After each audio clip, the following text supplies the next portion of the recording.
Mana data wa twese wo mwijuru, Mana ukomeye kandi uhambaye, Mana uvuga bikaba, uteka bigakomera, urema ibitariho bikabashaga no kubaho, uhindura ivyase guhinduka. Ndasenge mwene data ugiye kumva rino jambo, reka rimwubake mwami Mana, kandi rimukomeze uko rimusanze, ntabe ariko rimusiga, ariko rizana impinduka mu buzima bwe no kubimwerekeye byose, mu izina ry'umwami wacu Yesu Kristo, amen. Turabaramukije mwese bakuzi b'ikiganiro haracariho ivyisigiro, amahoro y'Imana nakomeze kubana namwe. Nje nkibashikiriza ni Apotre Ndwa Kristo Glory Shine. Turabashimira cyane ko mudukurikirana buri munsi, kandi tugashimira namwe musangiza abandi bino biganiro tubagezaho. Ubuntu bw'umwami wacu Yesu Kristo nibukomeze kubana namwe. Tugiye gufata umwanya wo gusenga kubgawe ufise umutwaro, kubgawe ufise ubugwayi butandukanye. Turizera Imana ishoboye byose, turizera Imana ihindura ivyase guhinduka, turizera Imana ikizira aho zitari, turizera Imana ibasha no kurema ibitariho bikabashaga kubaho. Hari ikintu gishasha Imana igiye kurema mu buzima bwawe. Haracari ivyizigiro ko wakomera, ko watera imbere. Haracari ivyizigiro iyo ndwara bakubwiye ngo nikira, haracari ivyizigiro ko wayikira. Haracari ivyizigiro ko wabona akazi, haracari ivyizigiro ko rujya rugendo rwawe rwacamwo, haracari ivyizigiro yo bavuze ngo nuvyara, haracari ivyizigiro ko wavyara ukonsa ugaheka nk'abandi, haracari ivyizigiro ko warongora, ko warongogwa, haracari ivyizigiro ko wagera ku vy'abandi bageseho. Imana twizeye ntabwo irobanura ku butoni, ivyo yakoreye abandi nawe yabashaga kubigukorera. Yeremiya ibice 32 umurongo waho wa 27 niwo murongo nifuje ko twosengeramo. Haravuga ngo ritehe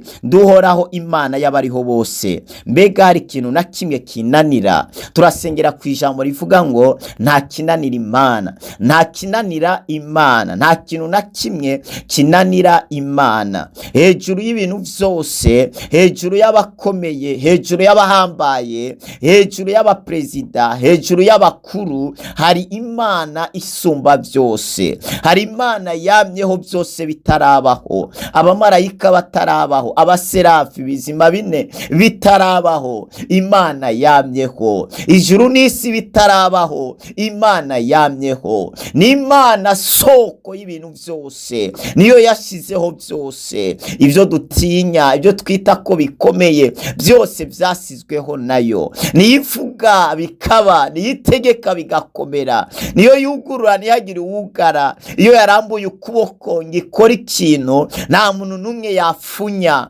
nta cyaremwe na kimwe cyafunya ukuboko kw'Imana. Ni Imana izi byose, ni Imana ishobora byose, ni Imana izura n'ivyapfuye ikabashaga kubiha ubuzima. Ni Imana yuzuye ubuntu, ni Imana yuzuye imbabazi, ni Imana ikora ivyananiye abaganga, ivyananiye abadogiteri. Imana yacu irabishoboye. Nimba abaganga barananiwe, hindukira, vana amaso yawe ku baganga. Bakubwiye ngo iyo ndwara nikira, ariko nagiye kukubwira Imana itananirwa, nagiye kukubwira Imana ishoboye byose, nagiye kukubwira Imana yasuye Lazaro amaze iminsi 4 mu kuzimu, nagiye kukubwira Imana yapasuye ikiyaga gitukura ubwoko bwayo bukajabuka, nagiye kukubwira Imana yakuye Abisirayeli muri Egiputa ubuja bari bamaze imyaka 400. Nagiye kukubwira Imana idakangwa na karabaye,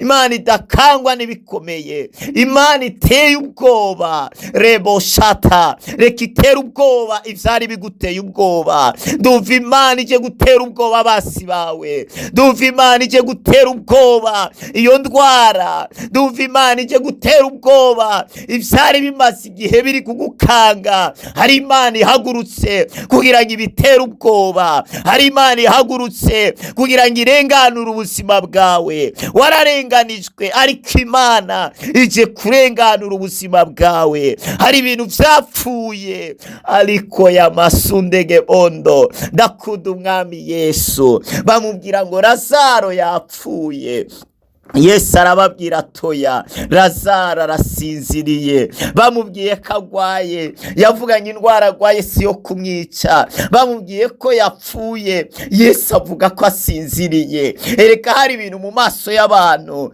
bigaragara nk'ivyapfuye, ariko mu maso y'Imana bisinziriye. Urugendo rwawe ubona umengo rwarapfuye, mariage yawe ubona umengo yarapfuye, imitahe yawe, akazi kawe ubona umenga karapfuye. Ariko ndatangaza ko ibintu ubona umenga byarapfuye burya ntaho byagiye, wibihamba. Oya, birasinziriye. Ariko uyu mwanya ndumva tugiye gukangura ibintu byapfuye, ndumva tugiye gukangura ibintu byari biri mu itiro. mariage yawe yari isinziriye, urugendo rwawe rurasinziriye, urugo rwawe rurasinziriye, iterambere ryawe rirasinziriye.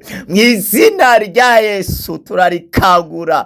Masutalamande eniasuvere boshate. Ndumva twasenga. Imana ishobora byose. Imana ibwira Yeremiya, tiyewe Yeremiya we, mbega je ungereranya nande? Mbega ungereranya nande? Tereka Yeremiya, ndi Imana y'abariho bose. Abariho bose nije ntabasizeho, biriho byose nije nabiremye. Ndi Imana y'abariho bose. Ufitiye ubwoba nde Yeremiya? Abagufuze niba ufitiye ubwoba, erega ndi Imana y'abariho bose. Abo bose uri kubona umenga barakomeye, ni jewe nabashizeho, mfite ubushobozi kuri bo.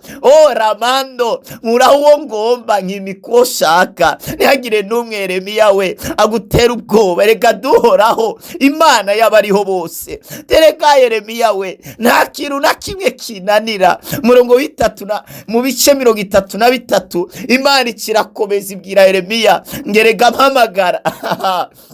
Imana imaze kumubwira amateka yayo, imaze kumubwira ubushobozi bwayo, Imana yahise imubwira mu bice 33. Rero mpamagara Yeremiya we, mpamagara naje ndakwitaba, nkwereke ibihambaye n'ivyikinze ivyo utari bwabone. Maze ukubwira amateka yayo, namaze ukubwira kitananirwa, namaze ukubwira ko ari Imana y'abariho bose, namaze kukubwira gatakintu na kimwe kinanira. Nimba ivyo wabyizeye rero, nimba ivyo wabyemeye, nimba wizera ko Imana iriho, nimba wizera ko Imana ari nyarukundo, yatanze Yesu ku bwawe, yatanze umwana wayo, birivuga ngo yitimanye umwana wayo ikamutanga ku bwacu, yaburite kumuduhana n'ibindi byose. Imana nimba yaratanze Yesu, nta kindi kintu yakwima. Nimba yaratanze Yesu, ntiyakwima imodoka. Nimba yaratanze Yesu, ntiyareka gukiza iyo diyabete, iyo ndwara ya sida, ntiyareka gukiza iyo kansera. Nimba yaratanze Yesu, ramande gibaya, nta kintu na kimwe itakora mu buzima bwawe. Wewe yizere gusa,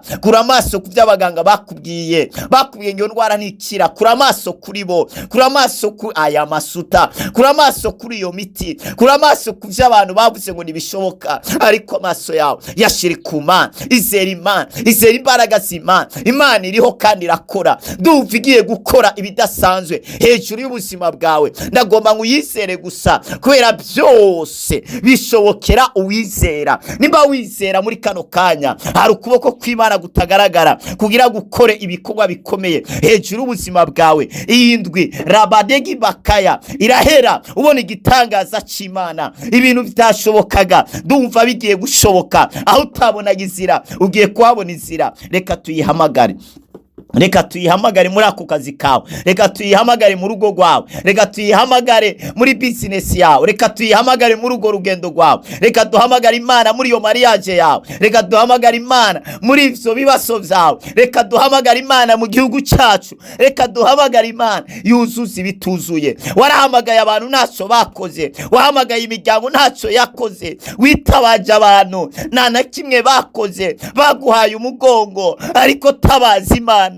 Imana ntabwo yaguha umugongo, Imana ntabwo yaguta. Bibiliya ivuga ngo iki? Ngo niyo data na mama bana, uhoraho azanyitorera. Hari aya masuta, hari uhoraho atoguta, hari uhoraho agiye gukwitorera. Abantu baragutaye, ariko hari Imana ije kwitorera ubuzima bwawe. Ndumva no senga. Data w'ubwiza budasanzwe, se w'umwami wacu Yesu Kristo, uri Imana twizeye, uri Imana twakurikiye. Rabasete, wowe uri mutananirwa. Ndaguhamagaye kubw'uyu mwene data, ndaguhamagaye kubw'ino mariage yiwe. Bino wiyerekane muri no mariage. Nta buryo ari karabona, nta mafaranga ari kubona. Ugura imiryango y'amafaranga, mariage ye izaba igitangaza mu izina rya Yesu. Abamufiyansa baramuheba, ndamusengera uhereye uno munsi icanyiro bari baramushyizeho kiramuvuye ko mu izina rya Yesu. Haraza isezerano, haraza umuhungu w'isezerano, kandi barategura mariage mu izina rya Yesu. Akaribi yari yarashingiwe ngo ntarongogwe, karashinguwe mu izina rya Yesu. Akaribi yari yarashingiwe ngo urugo rwiwe nuruze rwigere rukomera, ako karashinguwe mu izina rya Yesu. Mana y'ubwiza budasanzwe, wowe uri mutananirwa, nta kintu na kimwe gikunanira. Uyu muntu atavyara, nduguruye uruvyaro, ndazibuye inda yiwe, aravyara abahungu n'abakobwa. Ndadeklara uyu mwaka nyene urarangira yibungenze mu izina rya Yesu. Iyi infection mu maraso irakamanganye ku buzima bwe. Iyi infection rabadegi basate yo muri sexe irahagaze mu izina rya Yesu Kristo. Nirukana ibitwara byari ku buzima bw'uyu mwene data. Iyi hepatite A na B na C ni kamangane ku buzima bwe, yakire gukira, yakira amagara meza mu izina rya Yesu. Iyi kansera ndayirukanye mu mubiri wiwe, ndatuye amagara meza, ndatuye gukira, ndatuye kubohoka. Amaraso ya Yesu nagendagende mu mubiri wawe, nagendagende mu izina rya Yesu. Akureho ubugwayi bwa sida, akureho ubugwayi bwa kansera, akureho ubugwayi bwa diabete, akureho asima, indwara ya asima ni kure mu izina rya Yesu Kristo Munyanazareti. Izo bivyimba biri mu nda nibikamangane mu izina rya Yesu. Wowe utatora gitiro maze igihe utaryama, uhereye uno munsi Imana iguhaye itiro mu izina rya Yesu. Ivyakubuza gitiro Imana ibivanyeho. Urakoze mwami Imana mu izina rya Yesu. Uyo musonga wariko wumva mu rubavu urakamanganye mu izina rya Yesu. Wewe amaso amaze igihe akurya, uhereye uno munsi nyene ngo buribwe burahagaze mu izina rya Yesu. Ubwo gutwi kwazivye umaze igihe wumva mu buribwe, wumva mu bubabare, wumva mu ibintu bikubita umengo ni minzereri, uhereye ino saha ubwo bubabare bukuweho, ubwo gutwi kurazibutse mu izina rya Yesu. Wowe ugwaye ijisho rimwe rikurya rikubabaza ryavyimbye, ubwo buvyimbe ndabukuyeho mu izina rya Yesu. Iyo songa ndayivanyeho mu izina rya Yesu. Igivyimba cyo mu mutwe kirakamanganye mu izina rya Yesu Kristo Munyanazareti. Iyi paralisi ya kuno kuboko irahagaze nonaha, irahagaze. Amaraso natembere muri kuno kuboko mu izina rya Yesu. Unafise paralisi yo mu kuguru irahagaze, irakamanganye mu izina ry'umwami Yesu Kristo. Ndatuye gukira ino malaria ni murekure. Iyi sumu yariye ni kamangane mu mubiri wiwe, iyi acide yanyoye irakamangana mu mubiri wiwe mu izina rya Yesu. Warabivuze tuzangwa ivyica ntacyo bizatugira. Ibintu byose bamuhaye ngo bimwice, maso tarabaye kuba gihumeka. Hari imbaraga zo kiza ubuzima bwe, hari imbaraga zo bohora ubuzima bwe, hari imbaraga zitesha agaciro ivy'abarozi, ivy'abapfumu mu izina rya Yesu. Ndatesha agaciro imigabo n'imigambi ya Satani hejuru y'umwene data. Iyi nyatsi bamuteje unadandaze ntatera imbere irakuweho mu izina rya Yesu. Karibi bamushingiye ndagashinguye, umusozi wari imbere urasenyutse, igihome cyari ku buzima bwe kirasenyutse. Alebo shandi yamanda masuta kabadegi baya, urugo rwa rugiye gusambuka rurakomera mu izina rya Yesu Kristo. Ubwo buribwe wumva burahagaze nonaha. Aya basendere bori ya masuta, urakoze. Iryo ginyo rirakize mu izina rya Yesu. Urugendo rwawe rurugurutse, imitego y'intambara intambamyi zari ziri mu rugo rugendo zirakuweho mu izina rya Yesu Kristo. Alebo shani amanda, ndatuye promotion hejuru y'ubuzima bwawe mu izina rya Yesu. Uwo bupanga urabukuwemo n'Imana mu izina rya Yesu. Iyo deni gizo Mana iraryishuye mu izina rya Yesu. Mana yugura imiryango y'akazi mu izina rya Yesu. Maze igihe atakaza ufise, Uhoraho akoresheje abantu, ntabwo ari ugiye kubarondera, baje gukurondera kubw'akazi. Urakoze Mwami Mana. Haleluya. Imiryango yari yugaye mu buzima bwe irugurutse, ivyari biboshe birabohotse mu izina rya Yesu. Kandi bibamushingiye karashinguwe, imisozi ari imbere irasenyutse mu izina rya Yesu. Uburozi bamuhaye butaye agaciro, iyi shusho bamwamise itari gwiwe ituma abantu bamubona nk'umurozi, iyi shusho imuvanyeho, iyi shusho ivuyeho mu izina rya Yesu. Imyambaro bamwamise itariye imugaragaza nabi, uhereye ino saha iramukuweko mu izina rya Yesu Kristo. Ndatuye amagara meza. Indwara zose zifite amazina, hari izina twahawe risumba yandi mazina. Muri iryo zina rya Yesu natuye gukira. Kuko uyu mwene data, iri deni unawe afite ndarifuse mu izina rya Yesu. Mwishurira amadeni. Urakoze Mwana, kugiriye neza ubwoko bwawe. Icyubahiro amashimwe nibihabwewe. Mana iratabaye, Mana irakijije, Mana irabohoye. Shimira Imana. Kora mande gibaya. Shimira Imana ikoze ibidasanzwe. Ubwo rubandu rukuweho. Masikarabaye. Urakoze Mwana. Imana ibaho umugisha. Mana ikoze ibikomeye, nta kinanira Imana. Manderebo shata.